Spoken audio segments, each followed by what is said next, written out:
Bom dia, tudo bem? Bom, esse eu estou fazendo esse esboço de vídeo, né? Depois, para a hora de começar a botar o canal no ar, a intenção é a criação do canal, que já está sendo criada, e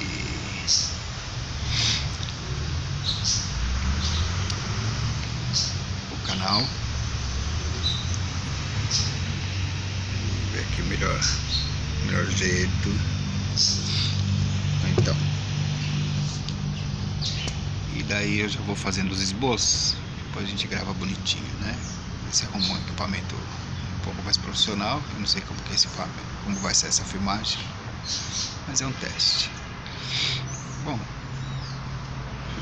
o canal para falar um pouco de muita coisa, principalmente sobre filosofia e sobre comportamento, mas principalmente o comportamento de um grupo que destacam, que chamam hoje de dependentes, né?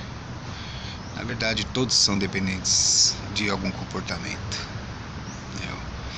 O mundo é dependente de algum comportamento, só que no caso vem a ser dependente de um componente químico,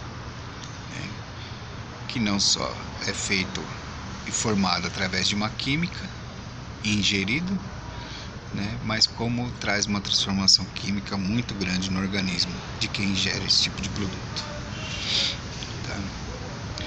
E no final das contas acaba se tornando uma compulsão e um vício. Todo mundo fala demais, mas o que acontece é que existe um start, né? Existe um start para isso. Como existe, lógico, o DNA alcoólico, no caso do álcool, né? O DNA das drogas, né? No caso das drogas, né? De pessoas que já têm predisposição genética para isso. Isso sim existe. Isso é cientificamente comprovado. Mas não é todos os casos, tá? Então, antes de começar a falar, eu vou contar algumas passagens, histórias, né? E tentar ajudar ao máximo aí as pessoas que têm esse problema, com números, estatísticas, com tratamentos que existem hoje, os melhores e os piores, né? Os que adiantam, os que jogam dinheiro fora, os que enganam-se com os números para a pessoa acreditar, principalmente para a família, né? A família é triste porque é a parte bem atingida e que muitas vezes se encontra refém de um ente querido aí que está com esse tipo de problema, e refém por diversas coisas, né? Mas a primeira coisa é por ser impotente de agir efetivamente de uma forma como se fosse um simples remédio, né?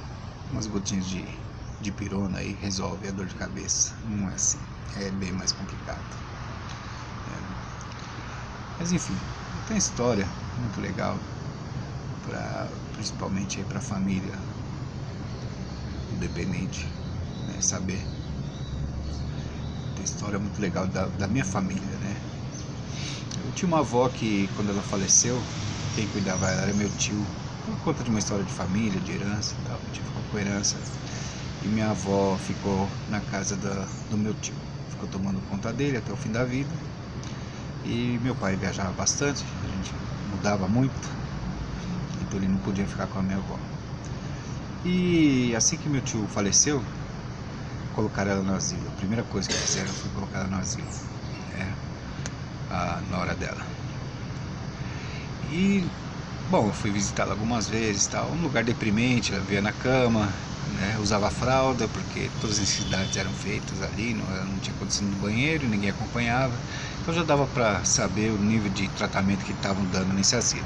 É lógico que lá eles falavam que eram humanos, que davam o melhor tratamento possível, todo aquele lero-lero que existe, né? Não só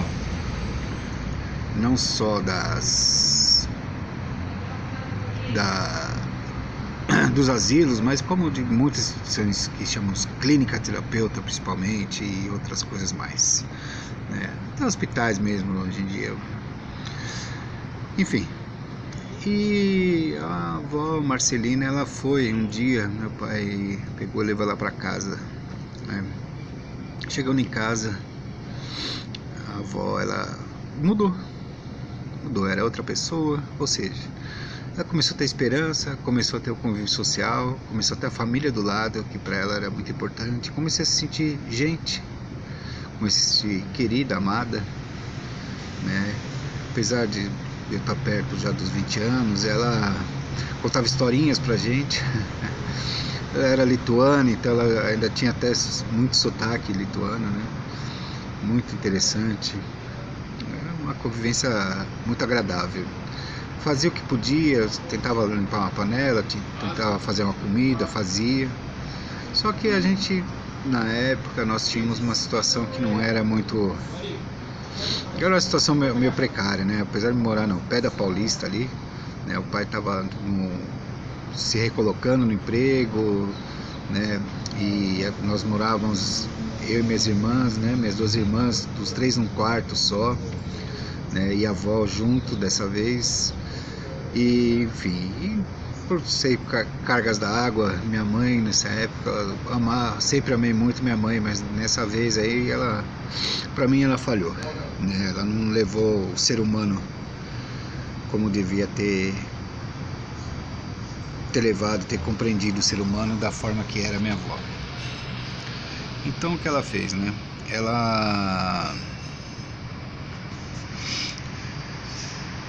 A minha mãe começou a ter brigas com meu pai por conta da minha avó, né?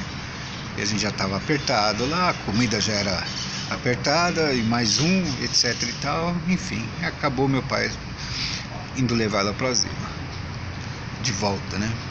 Mas acontece o seguinte, ela já não estava, inclusive, ela estava bem, já não fazia as necessidades mais na calça, nem na cama, né?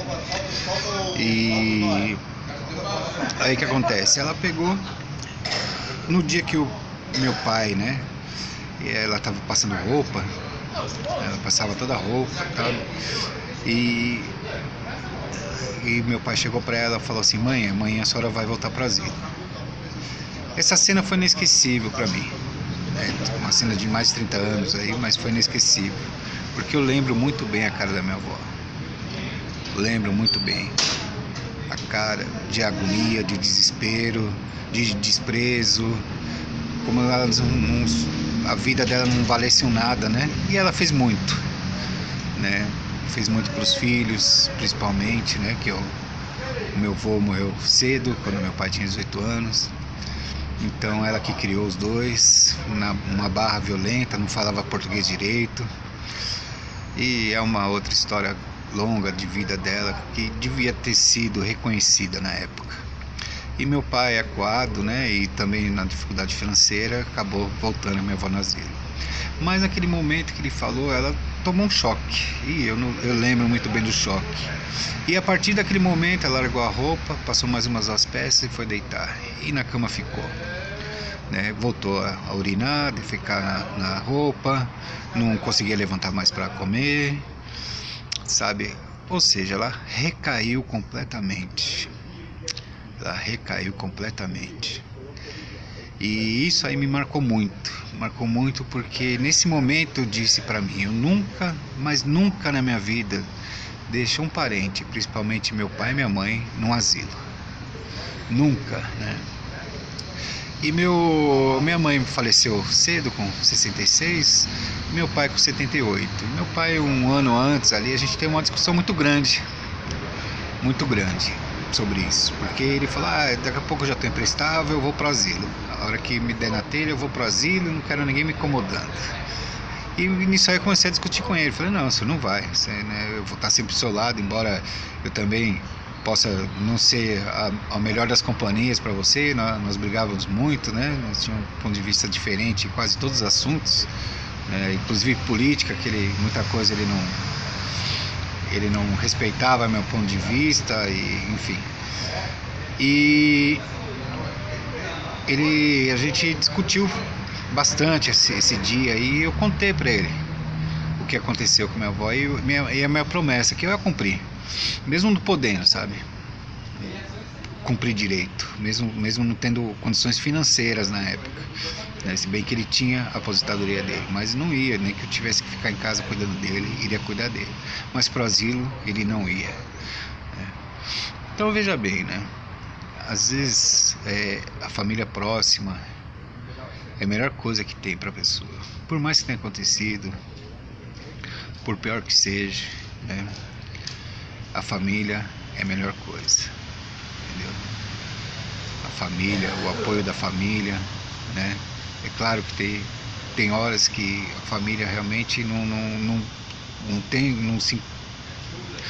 outra saída, né? Ela não se encontra em outra saída, né? A não ser se afastar, né? E, bom, depois em outro vídeo aí a gente vai contando aí sobre a relação, inclusive, de codependência, que é muito forte, né? Que acaba sendo um vício, inclusive, da família. É meio estranho falar isso, mas é isso que acontece mesmo, né? Acaba sendo uma escravidão, né? Se chamam de adicto, eles são adictos do elemento ali que está sobre o problema de dependência, né? Com o problema de dependência. Mas é isso. Bom, como eu disse, é o esboço, né? E é para não esquecer de levar esse vídeo em frente, refazer ele e ter depois refazê-lo, né? E depois realmente postar no canal, tá bom? Beijo, fique com Deus.